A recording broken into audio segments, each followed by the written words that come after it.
Hi കൂട്ടുകാരെ, നമസ്കാരം. നമ്മളിന്ന് ഒരു ഔഷധക്കഞ്ഞിയാണ് ഉണ്ടാക്കുന്നത്. കർക്കിടകക്കഞ്ഞി കഴിക്കുന്നതിലൂടെ നമ്മുടെ പ്രതിരോധശേഷി വർദ്ധിപ്പിക്കാൻ സഹായിക്കുന്നു. അതുപോലെ തന്നെ ദഹനശേഷി വർദ്ധിപ്പിക്കുന്നു. വാതസംബന്ധമായ രോഗങ്ങളെ ശമിപ്പിക്കാൻ സഹായിക്കുന്നു. അതിനായിട്ട് നമുക്ക് ആദ്യം തന്നെ ഞവരേരി എടുക്കാം. 150 ഗ്രാം ഞവരേരി എടുക്കാം.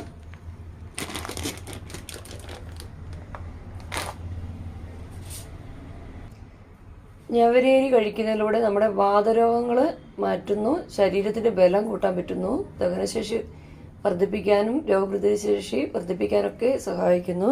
ഇനി നമുക്ക് ഉലുവ എടുക്കാം. ഉലുവ നമ്മുടെ കൊളസ്ട്രോള്, ഷുഗർ ഇവയെല്ലാം കുറയ്ക്കാൻ സഹായിക്കുന്നു. അതുപോലെ തന്നെ മുടി വളർച്ച കൂട്ടാൻ സഹായിക്കുന്നു. ശരീരഭാരം കുറയ്ക്കാനും ഉലുവ നമ്മളെ സഹായിക്കുന്നുണ്ട്. 15 ഗ്രാം ഉലുവയാണ് എടുത്തത്. ഇനി നമുക്ക് ഒരു 5 ഗ്രാം ജീരകം എടുക്കാം. ജീരകവും അതുപോലെ തന്നെ നമ്മുടെ ശരീരഭാരം കുറയ്ക്കാൻ സഹായിക്കുന്നതാണ്. ശരീരത്തിലെ വിഷാംശം പുറന്തള്ളാൻ സഹായിക്കും. ഇനി നമുക്കൊരു 15 ഗ്രാം ആശാളി കൂടി എടുക്കാം. ആശാളിയും അതുപോലെ തന്നെ നമ്മുടെ വിളർച്ച തടയാൻ സഹായിക്കുന്നു. രക്തഓട്ടം വർദ്ധിപ്പിക്കുന്നു, ശരീരത്തിൽ പ്രതിരോധശേഷി വർദ്ധിപ്പിക്കുന്നു. അങ്ങനെ ഒരുപാട് ഗുണങ്ങളുള്ളതാണ്. നമുക്ക് ഇതെല്ലാം ഒന്ന് കഴുകിയെടുക്കാം. അതിനുശേഷം കുക്കറിലോട്ടിടാം.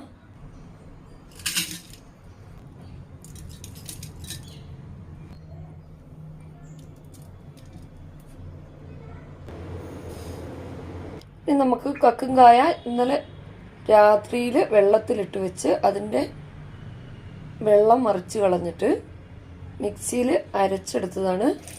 ഇതൊഴിച്ച് കൊടുക്കാം. ഈ കക്കുംകായ നമ്മുടെ സന്ധിവേദന, നടുവേദന, അസ്ഥി തേയ്മാനം ഇവയെല്ലാം കുറയ്ക്കാൻ സഹായിക്കുന്ന ഒന്നാണ്. ഇനി നമുക്കിതിലോട്ട് വെള്ളം ഒഴിച്ചു കൊടുക്കാം. നമുക്കൊരു 6 വിസിലടുപ്പിച്ചെടുക്കാം. നമ്മുടെ കഞ്ഞി വെന്തിട്ടുണ്ട്. ഇത് നമുക്കൊരു മൺപാത്രത്തിലോട്ട് മാറ്റാം. നമുക്ക് ഈ ഔഷധക്കൂട്ട് ഒരു 5 ml എടുക്കാം. ഇത് ചെറു ചൂടുവെള്ളത്തിൽ കലക്കിയിട്ട് നമുക്ക് ഈ കഞ്ഞിയിലോട്ട് ഒഴിച്ചു കൊടുക്കാം. ഈ ഔഷധക്കൂട്ടിൽ സുഗന്ധദ്രവ്യങ്ങളും സുഗന്ധവ്യഞ്ജനങ്ങളും ദശപുഷ്പവുമാണുള്ളത്.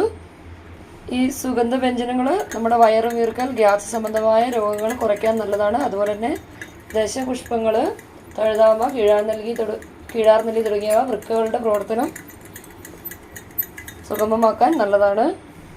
നമുക്ക് ഔഷധക്കൂട്ട് ഇതിലോട്ട് ഒഴിച്ചു കൊടുക്കാം. 1/2 ടീസ്പൂൺ ഉപ്പിട്ട് 1 മുറി തേങ്ങയുടെ പാൽ ഒഴിച്ചു കൊടുക്കാം.